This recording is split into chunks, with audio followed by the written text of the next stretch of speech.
All right, guys, so we have a great video today. We're going to be going over sort of how to get going with money and making sure that you make the right decisions, whether it's September 24th, 2019, or I forgot to take this out, or anytime. Wanted to make this video because one of my subscribers went from a dishwasher to a developer and 4x his income, and you can make a lot of stupid choices that are going to hurt you, or we can make a lot of good choices and talk about how we can make sure to set ourselves up for the future. Because as someone who's gone from a pizza delivery driver to a six-figure dev that owns his own house, and I did that in about 3 years, and completely debt-free minus the house. I got money in the bank. I'm going to tell you what I did and hopefully lay groundwork, because money's one of those things that people don't like to talk about. They feel uncomfortable, and I don't think it has to be that way. And I think I can share some insight as how you can start making good choices and make sure to make money with your money.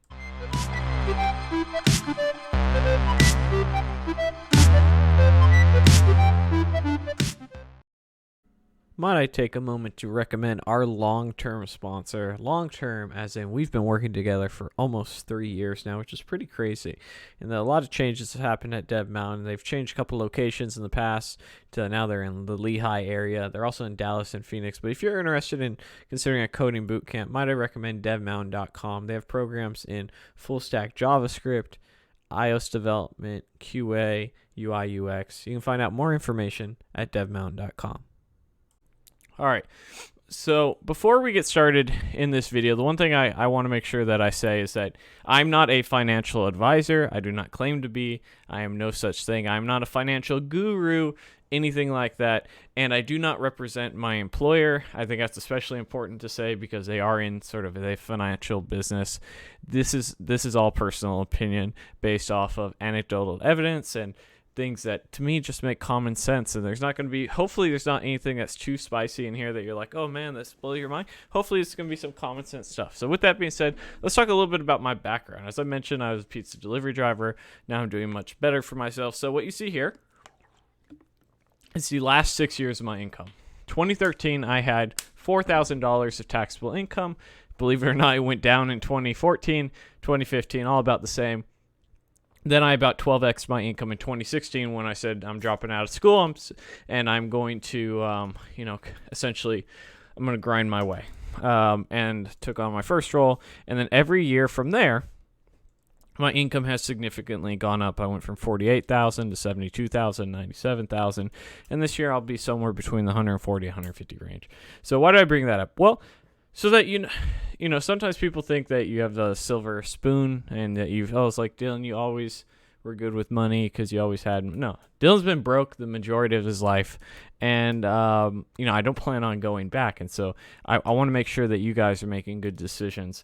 And a lot of things that we're going to be talking about in this video are things that I've made mistakes with, or things that I saw around me. A lot of the best motivators in life are negative ones, and the best role models are negative ones. And seeing, certain family members make poor decisions, you have one choice. You can do what they do and see the results, or you could do the opposite. And I chose to do the opposite.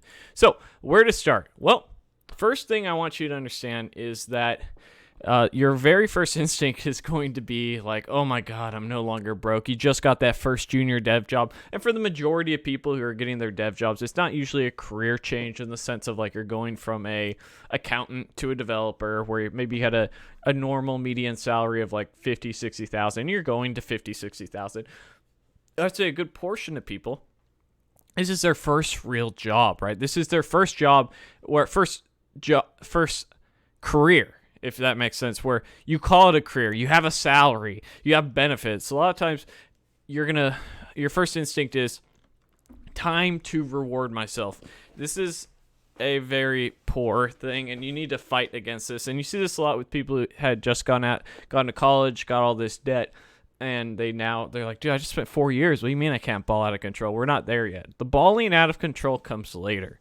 But right now, that's the first thing you have to understand, is that we don't want to increase our lifestyle. In fact, if possible, we want to maintain the same lifestyle. Why? Because we have some very aggressive goals that we're going to try and hit. So if you're living at home, live at home for the next couple of years. It's okay. Save up that money. If you have roommates, continue to have roommates. Do not. And this is one thing that makes people very broke very quickly, because most people are going to have debt. Maybe you are a college graduate that has student loans. Maybe you made some credit card mistakes. Maybe you are just behind on your bills. These things happen, right? You just got out of coding boot camp and they're taking some of your income. So most people, for whatever reason, they have to have a new car. They're very worried about appearances. Do not go and buy a new car. A car is a depreciating asset. It loses 60% of its value in the first 4 years, typically. And the next thing I want to sort of warn you about is do not overspend on housing. So that's the whole thing. Live at home, get roommates. You don't have to necessarily live at home, but you don't need to go get an apartment. Your apartment is going to cost you rent. It's going to cost you all the utilities. It's a whole headache that goes with it. So stay with the roommates, keep our cost of living and our lifestyle down. You're not going to eat out every night, all that sort of stuff. Just don't increase your lifestyle. That's the first thing I'm warning you. Next thing. Okay. So this is important, is we need to make sure we're not homeless. So we're going to save 1 month bills into a savings account. Why a savings account? Now, the best savings accounts are going to give you at most 2.25%. That's fine. We're not trying to make money with our money. Your first instinct may be, Dylan, we need to take this $2,000, because if you're following the let's not increase our lifestyle plan, this 1 month bills into a savings account should be no more than $2,000. You shouldn't have more than $2,000, because I'm talking about you spending somewhere between $500 and $600 on rent, which if you're splitting utilities, probably let's just say $200. It's $800, and you got, hopefully insurance $100 or less, and then a cell phone bill we're at $1,000, and then you got a buffer of $1,000. So for food and whatnot, so no more than $2,000, and you just need to have that 1 month buffer in case something really bad happens. So that's what we're going to save initially. Now, your first instinct may be to do a 401k investment, and I want to hold you off on that. And you're like, but Dylan, I want to get that match. We're not going to probably be staying. Statistically speaking, the average dev stays at their job for 18 months. Now, most companies, there are a few, do not do instant vest periods. So your average 401k match is going to be somewhere between 4 and 6 years, which means you have to be at a company 4 or 6 years, and which means you're going to actually lose out on money, statistically speaking, by staying at your first company. So you're going to be jumping around a little too much, so we don't want to quite yet do 401k investments. We're going to talk a little bit about why.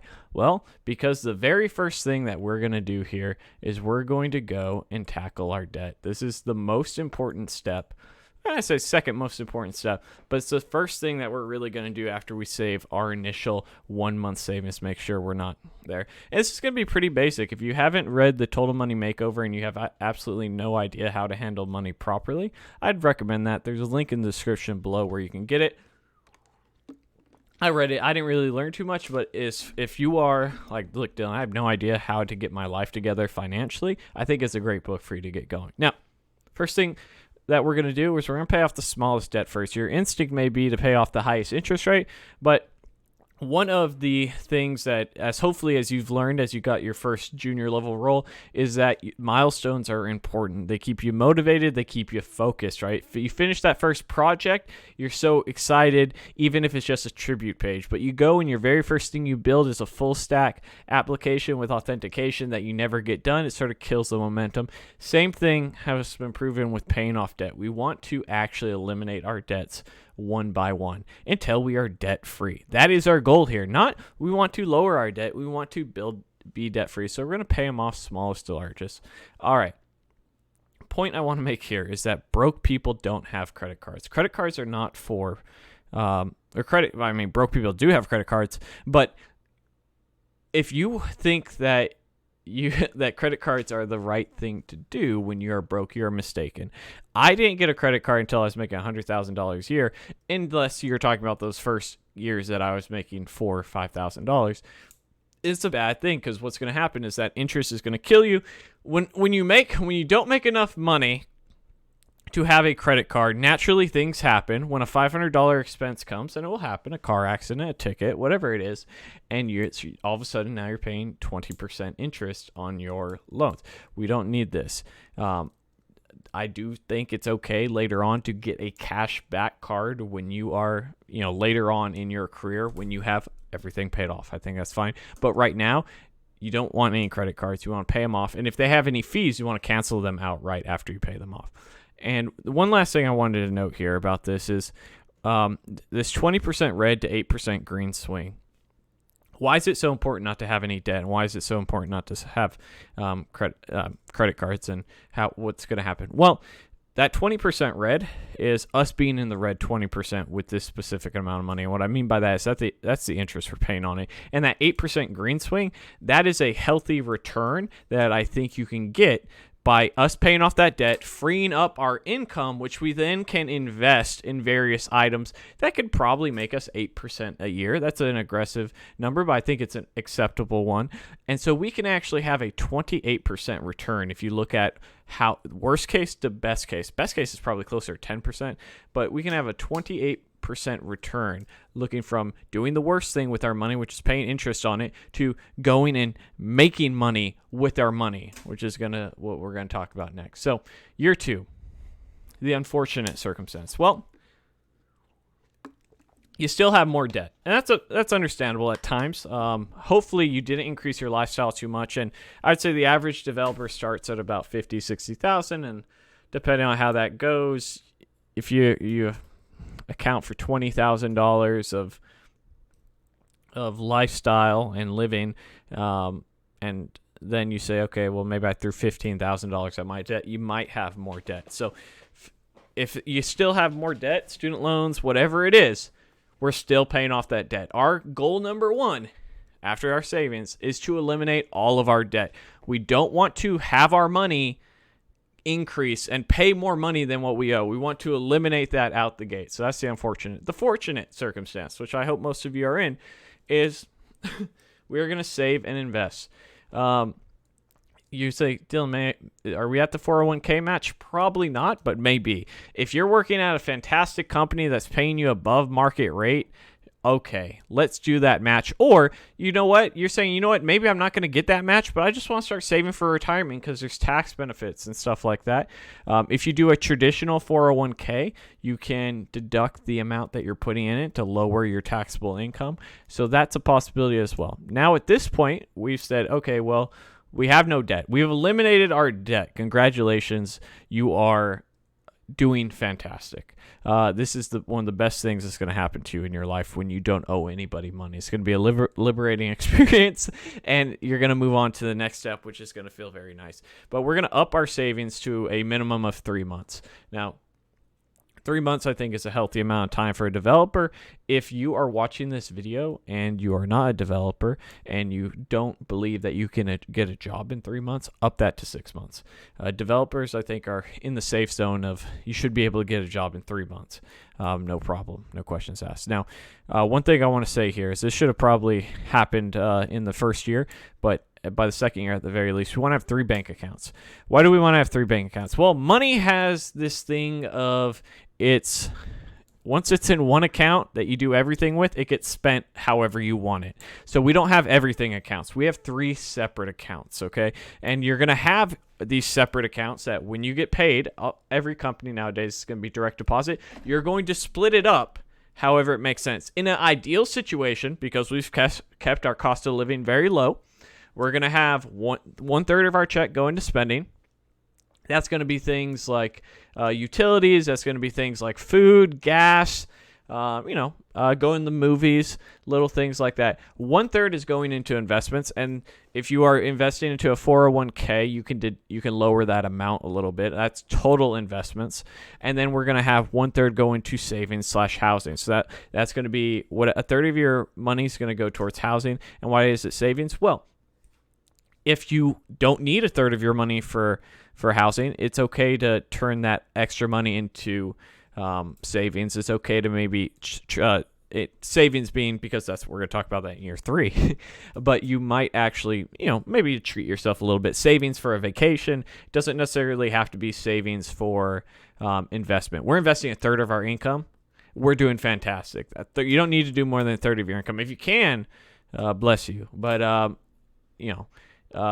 we don't want to do any more than this. So, all right, with that being said, let's talk about how to get started with investing. We're going to talk about two very simple examples for you to get started. And you're saying, Dylan, I don't really know shit about investing. How can I get going? Great. Here are the two easiest ways that you can get started. You have Acorns. Acorns is a simple robo-investor app. I sort of call it a glorified savings account. Basically, all it is Acorns manages some money. You choose 6 different risk levels. I want the lowest risk to highest risk. This falls to me in the low risk, low reward category. It's easy to get your money in and out, though, and that's going to be important because of what we're going to be doing in year 3. And there's an affiliate link there if you're interested in it. That I've used Acorns for years. I've also used Robinhood, which we'll talk about in just a second here. But Acorns, it's better than a savings account. I get like a 3 or 4% return, nothing crazy. But it's better than keeping our money in a savings account, which after our first 3 months, great. You're not going to get rich by it, but something to get you started, something to get your feet wet while you get more comfortable. Okay, so let's move on to something that's a little bit more of a medium risk, medium reward, right? Robinhood is an app, which there's an affiliate link there, which you can get a free stock, somewhere between a $3 stock and a $200 stock, and I'll get one also. So if you want to do that, help me out. I'll include a link to both these in the description below. But they allow you to buy stocks, ETFs, etc. Couple things: high risk, high reward. In this case, I just put mid risk, mid reward because that's sort of what I think a lot of this is. Don't buy a ton of the same stock. So your first instinct might be, I really got a good feeling about this stock, that stock. Hopefully that's not. Hopefully you are humble enough to realize you don't know shit. So what do you do when you don't know shit? Well, you go to people who do know some shit. So if you've heard the name Vanguard, and if you've ever had a 401k, you're going to see Vanguard. So Vanguard is a investment firm. They manage $5.3 trillion. Let me say that again, not million, not billion, but $1 trillion in assets. That's what they essentially they manage $5.3 trillion worth of money. So if you don't know what to do, buy Vanguard ETFs. What's an ETF? It's really it's an assortment of stocks. It's like a portfolio of 100 different stocks is kind of how you want to really think about it. It's a very basic understanding. And so just buy. So go on Robinhood, look at Vanguard. I do dividends right now. The Vanguard dividend stocks that have, these are going to be the same things that your 401ks and stuff are invested in.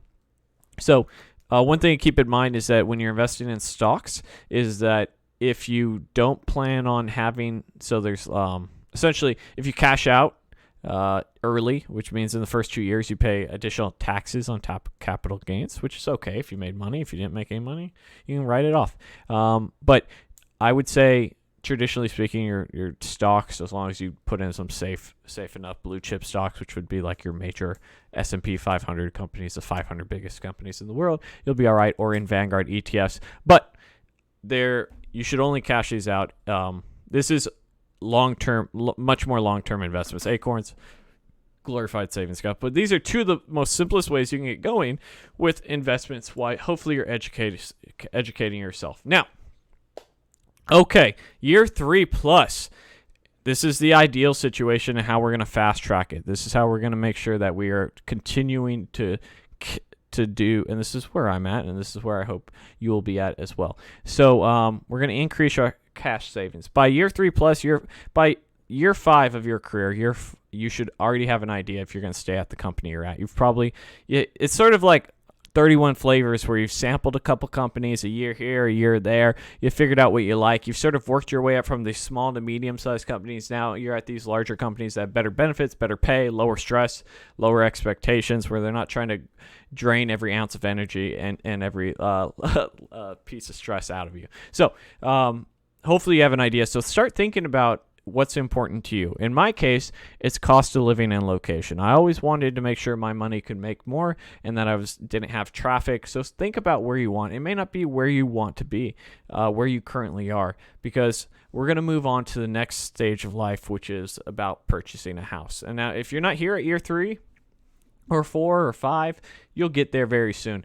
But start thinking about those things, because we want to make sure that we are financially sound. And a good financial investment is a home at a certain point in your life, assuming that you're not planning on moving around for a couple of years. So you start thinking about that. So find that job. If you found that location you want to be in, find the company that's in that location that you're interested in. All right. So we want to save up. We want to increase our cash savings now, not necessarily in stocks when we're ready to purchase our home. We want to save 20%. Why do we want to save 20%? Well, there's this thing called private mortgage insurance, and this is a mistake that I made because I was so eager to get a home and get the hell out of an apartment. And so when I say, hey, don't make the same mistakes that I've done, this is one thing that I would suggest you. So PMI, private mortgage insurance, is basically you're already paying interest on your loan, but now it's an additional fee because you didn't put 20% down on your loan, which then they charge you about $100 per every $100,000 of the loan until you hit that 20%. So in my case, I have a loan of $260,000 and it's about $270 a month until I hit that 20%. Now, what I would recommend for you is to get a 15-year loan. Two main reasons. One, you're going to pay a lower interest rate, but it is going to mean that you're going to have more. You're going to have to pay more every month. And two, you're going to generate more principal. So when you sell that house, you'll have more money in it. You're paying less interest. So how can you fast track this? And this is the strategy that I have taken and one that I think is good. You can get roommates. Hopefully you're doing very well and you're saying, hey, I'm okay. Postpone. A lot of this is going to be postponing the immediate to have a much easier future. Now, let me paint the future for you where you're debt-free. Hopefully by year 3, you're debt-free, and now you're making money with your money. We've had that 28% swing. Life feels pretty good. Now, imagine one step further where you have no mortgage. You're completely debt-free. You have no mortgage. You got money in the bank. It feels pretty good, right? Low stress. You can do whatever you want. It's a good picture. So one way to do that. This is why it's so important to get started early on, because at some point in your life, as you have kids, I don't want you to have roommates your whole life. I don't want to have roommates my whole life. I want to have roommates until I pay off my house, and I'm going to kick them the hell out of my house. But that's basically it. One way that you can fast track paying off your house is getting roommates. And your first instinct may be, hey, I have roommates, I guess I'll pay less. No. We didn't get roommates so that you could pay less money on your mortgage. We got roommates so that you could pay more money on our mortgage. And so whatever you're going to pay normally, pay your normal amount, and all extra rent can go towards your mortgage. And I would even encourage you to pay an additional amount. One additional thing is as you move up in your career and you work at these larger companies, you're going to get bonuses, you're going to get profit sharing, things like that.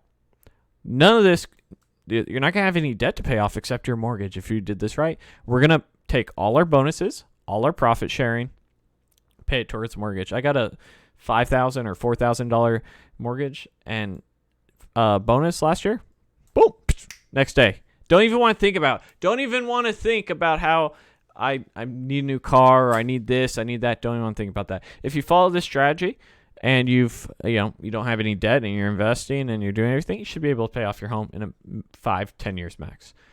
One thing to keep in mind about why we want to pay extra on our mortgage is here's a simple mortgage calculator. We'll take some numbers from me. So in my loan, it's $260,000. If I didn't pay any extra money in a 30-year loan, which is, again, I'd recommend a 15-year, we would pay our total interest would be $214,000 on our 206. This was the 4.5 interest rate. Now, let's say with the roommates that I have right now, I make about, I pay an extra $1,300, which is I get from 2 roommates. I've actually gone ahead and saved 70% of that interest. And so I went from, was it 215 to 65,000, still a lot, but we've lowered it. And we went from paying a loan for 30 years to paying a loan for 10 years by doing that. And now we're able to pay off our house off 20 years earlier. So we have 2 decades of savings, 2 decades of being rent-free, mortgage-free, however you want to put it, and you can start focusing on the next stage, which is investment properties and all that sort of stuff. So I hope you guys found this video helpful. I just want to make sure you're making smart money decisions. And again, I'm not a financial advisor. These are my own opinions. This is what I did, and this is what I'm doing, and this is what I would recommend so that by the time I'm 31 and I feel like I'm behind, but by the time you're 40, you'll have a paid off house, no debt, probably earlier, hopefully, if you're as aggressive. If I was as aggressive with this, and mind you, I spent like 7 years messing around in college, but I would say by the time I'm 38, 36, I'll have a paid off house and money in the bank. And, between the equity in the house and between the savings and investments, in 3 years, I went from being completely broke to having about 80 grand in the bank in total with the principal and everything. So like you can turn your life around. So just start making good choices and start saving that money. But anyhow, guys, I hope you enjoyed this. If you want the Acorns link, it's in the description. If you want the Robinhood link, it's in the description. If you want to read the Total Money Makeover, which will help you maybe run through some of these things step by step and create a little plan if you're really uncomfortable with money and don't know where to get started. And as always, check out my courses. This is actually a software channel, not a money channel, but I do think it's important for, we have like Mr. Lopez, who went from dishwasher to junior dev at 4x his income. It's very easy to go and start making stupid mistakes and not being able to have your money make money. So that's what I hope you guys do. See you guys next time. Bye. Hey guys, don't forget to hit that notification bell or smash that like button while you're at it. And if you're interested, I just released my latest course, the 100 Front-End Technical Question Challenge, which is there to help you pass those front-end technical interviews. There's over 100 questions. You can get it for just $9.99. The link is in the description below, or use coupon code CodingGod.